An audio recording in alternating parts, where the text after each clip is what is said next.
इस वीडियो में हम कक्षा 9 का एक्सरसाइज 11.2 का क्वेश्चन नंबर 1 को करेंगे। तो चलिए स्टार्ट करते हैं इस वीडियो को।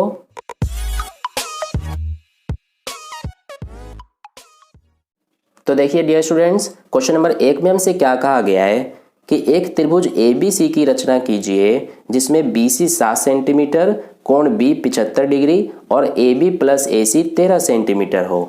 तो चलिए अब हम इसका सॉल्यूशन करते हैं। देखिए सबसे पहले हम एक रफ आकृति बना लेंगे।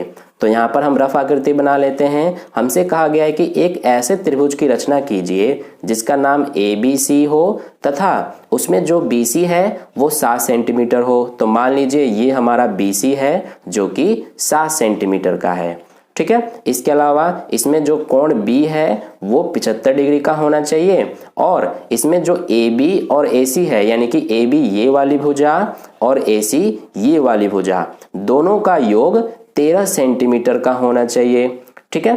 तो देखिए डियर स्टूडेंट्स, ये जो हमारा क्वेश्चन है ये टाइप 1 का क्वेश्चन है, ठीक है, यानी कि ये हमारा पहला प्रकार है। इसी तरह से आपका टाइप 2 भी है और फिर इसके बाद टाइप 3 है, ठीक है। तो देखिए टाइप 1 के क्वेश्चन में इस तरह के त्रिभुज हमें बनाने को कहा जाता है जिसमें हमें त्रिभुज का आधार दिया गया होता है और आधार पर एक कोण दिया गया होता है। इसके अलावा दो जो अन्य भुजाएं हैं उनका योग हमें दिया गया होता है, ठीक है। तो इसमें हमें आधार 7 सेंटीमीटर का दिया गया है जो कि BC है। तो सबसे पहले हम क्या करेंगे कि स्केल की सहायता से हम एक आधार खींचेंगे जो कि BC होगा और 7 सेंटीमीटर का। तो ये हमने यहाँ पर इस तरह से खींचा जो कि 7 सेंटीमीटर है, आप देख सकते हैं, ठीक है। और इसका नाम दे देते हैं, ये हमारा है BC जो कि 7 सेंटीमीटर है। अब देखिए हमें कोण B 75 डिग्री का बनाना है, ठीक है। तो यहाँ पर अब हम 75 डिग्री का कोण बना लेते हैं कि जैसा कि आप 11.1 में सीख चुके हैं, हम प्रकार को कितनी भी दूरी का खोलेंगे और B बिंदु पे प्रकार को नोक रखेंगे और इस तरह से एक चाप लगाएंगे सबसे पहले, ठीक है। तो ये हमने यहाँ पर लगा दिया। अब ये जो चाप है इस BC को जिस बिंदु पे काट रहा है उस पे प्रकार की नोक को रखेंगे और इस तरह से सबसे पहले एक चाप लगाएंगे, फिर इसके बाद इस बिंदु पे प्रकार की नोक रखेंगे और एक इस तरह से चाप लगाएंगे, ठीक है। अब इन दोनों चापों पर बारी बारी से प्रकार को रखते हुए और इस तरह से एक चाप लगाएंगे, फिर इसके बाद इस तरह से एक चाप लगा देंगे, ठीक है। तो ये हमारा 90 डिग्री के कोण के लिए चाप होगा। अब हम ये जो दोनों चाप है जिस बिंदु पर एक दूसरे को काट रहे हैं उससे होते हुए और B बिंदु से होते हुए हम एक किरण खींचेंगे। तो ये यहाँ पर हम खींच लेते हैं, इसको हम डॉटेड लाइन से खींचेंगे क्योंकि ये हमारा मुख्य कोण नहीं है यानी कि मेन एंगल नहीं है। हमारा जो मेन एंगल है वो 75 डिग्री का है। अब देखिए हमारा यहाँ पर 90 और 60 के बीच में कितने डिग्री का अंतर है? 30 डिग्री का। तो हम इस 30 डिग्री को दो भागों में बांटेंगे यानी कि समद्विभाजित करेंगे तो हमें 15 डिग्री का कोण मिलेगा। अब हम इस 15 डिग्री के कोण में 60 डिग्री को जोड़ देंगे तो हमारा 75 डिग्री का कोण बन जाएगा, ठीक है। तो देखिए ये हमारा यहाँ से लेकर यहाँ तक ये हमारा 30 डिग्री का है क्योंकि ये यहाँ से यहाँ तक तो 60 का है, तो ये इतना हमारा 30 का हो गया। अब हम इसको समद्विभाजित करेंगे, ठीक है। तो देखिए आपको कोण समद्विभाजित करना बहुत अच्छे से आता है। हम इसके लिए क्या करेंगे कि प्रकार को आधे से ज़्यादा खोलेंगे। ये हमने यहाँ पर आधे से ज़्यादा खोला और सबसे पहले इस तरह से एक चाप लगाएंगे, फिर इसके बाद इस बिंदु पे प्रकार की नोक रखेंगे और इस तरह से एक और चाप लगा देंगे, ठीक है।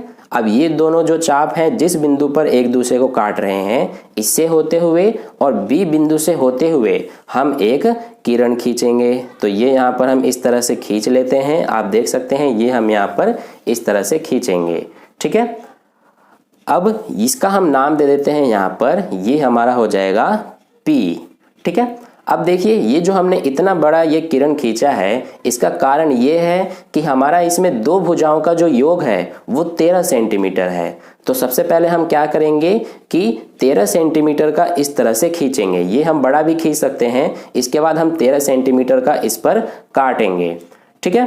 तो देखिए अब हम क्या करेंगे कि जो हमारा ये किरण है बी पी, इस पर हम सबसे पहले 13 सेंटीमीटर का बिंदु लेंगे। तो यहाँ पर हम क्या करेंगे कि सबसे पहले 13 सेंटीमीटर इसमें हम देखेंगे, ये हमारा यहाँ पर हो जाएगा 13 सेंटीमीटर और इसके बाद हमारा 13 सेंटीमीटर से ये हमारा 0 यानी कि यहाँ तक है। अब हम इस पे इस तरह से हम काट देंगे और फिर इस बिंदु का हम नाम दे देंगे Q बिंदु। ठीक है, अब हम इस Q और ये जो C है इन दोनों बिंदुओं को मिला देंगे। तो इस तरह से हम इसको यहाँ पर मिला देते हैं, आप देख सकते हैं कुछ इस तरह से। ठीक है, तो ये हो गया यहाँ तक। अब देखिए जो हमारा ये CQ है इसका अब हम लंब समद्विभाजक खींचेंगे। ठीक है, तो देखिए आई होप आपको लंब समद्विभाजक खींचने आता होगा। ये हम कैसे करते हैं कि जो हमारा ये CQ है इसके आधे से ज़्यादा प्रकार को खोलते हैं। ये हमने आधे से ज़्यादा खोला और सबसे पहले यहाँ पर इस तरह से चाप लगाएंगे, फिर इसके बाद यहाँ पर चाप लगा देंगे। ठीक है, दोनों साइड। फिर इसके बाद जो हमारा ये Q बिंदु है इस पे प्रकार की नोक रखेंगे और इस तरह से ऐसे यहाँ पर चाप लगाएंगे। ठीक है, जो कि पहले वाले चाप को काटेगी। इसी तरह से यहाँ पर भी हम इस तरह से एक चाप लगा देंगे। ठीक है, तो आप देख सकते हैं दोनों जो चाप हैं एक तो हमारा यहाँ पर कट रहा है और एक यहाँ पर। अब इन दोनों से होते हुए हम एक रेखा खींचेंगे। तो ये हम कुछ इस तरह से खींचेंगे, आप देख सकते हैं। तो ये यहाँ पर हमने इस तरह से खींच दिया। ठीक है, अब देखिए जो हमने ये रेखा खींचा है ये इस BQ पर यानी कि इस वाले किरण पर जिस बिंदु पे काट रहा है यानी कि इस बिंदु पे काट रहा है तो इसका हम नाम दे देंगे A। ठीक है, अब इस A और C को हम मिला देंगे। तो यहाँ से हम A और C को ऐसे मिला देते हैं। ठीक है, तो इस तरह से ये हमारा त्रिभुज बन गया ABC, जिसमें कोण B जो है ये 75 डिग्री है और इसके अलावा AB और AC जो है वो हमारा 13 सेंटीमीटर का है। आप इसको स्केल की सहायता से नाप कर और चेक भी कर सकते हैं। ये आप देख सकते हैं, हम यहाँ पर चेक कर लेते हैं। ये आप देख सकते हैं हमारा यहाँ से लेकर यहाँ तक 5.3 हो गया और फिर इसके बाद AC नाप लेते हैं। तो ये आप देखेंगे हमारा यहाँ से यहाँ तक जो कि 7.7 है। तो यहाँ पर लिख देंगे हम 7.7। अब इनको जोड़ देंगे, 3 और 7 10, 10 का 0 और ये हमारा 7 5 12 और 1 13। तो 13.0 यानी कि हमारा ये 13 बिल्कुल करेक्ट है। ठीक है, तो इस तरह से हम यहाँ पर त्रिभुज ABC की रचना करेंगे। अब देखिए हम इसकी रचना के चरण जो है उसको देख लेते हैं। तो आप देख सकते हैं ये हमने यहाँ पर रचना के चरण लिखे हैं। इसमें हमारा सबसे पहले क्या है कि हमने एक आधार BC जो कि 7 सेंटीमीटर है ये खींचा। फिर इसके बाद हमने बिंदु B पर जो हमारा कोण PBC यानी कि ये जो कोण है ये हमने 75 डिग्री का बनाया। ठीक है, फिर इसके बाद हमने किरण BP से BQ को 13 सेंटीमीटर तक काटा और फिर इसके बाद हमने CQ को मिला दिया। यानी कि ये हमने BP पर यहाँ पर Q जो बिंदु है ये 13 सेंटीमीटर तक लिया और फिर इस C और Q को मिला दिया। फिर इसके बाद हमने CQ का लंब समद्विभाजक खींचा जो कि इस BQ को बिंदु A पर प्रतिच्छेद करती है और फिर इसके बाद हमने A और C को मिला दिया तो हमारा त्रिभुज ABC बन गया। ठीक है, तो इस तरह से प्रश्न नंबर 1 का हल कंप्लीट हुआ। अगर आपको वीडियो अच्छा लगा है तो इस वीडियो को लाइक कर दीजिएगा और पहली बार वीडियो को देख रहे हैं तो चैनल को सब्सक्राइब करके बगल में जो बेल आइकन आता है उस पर ऑल वाले पे क्लिक कर लीजिए ताकि नेक्स्ट वीडियो जैसी अपलोड की जाए उसका नोटिफिकेशन सबसे पहले आपको मिले। और अपने दोस्तों के साथ भी इस वीडियो को शेयर कर दीजिए ताकि उन्हें भी इससे हेल्प मिल जाए। और कहीं भी डाउट है प्रश्न में तो आप कमेंट करके मुझसे पूछ सकते हैं। तो फिर मिलते हैं नेक्स्ट वीडियो में नए प्रश्न के साथ। तब तक के लिए अपना ध्यान रखें। धन्यवाद।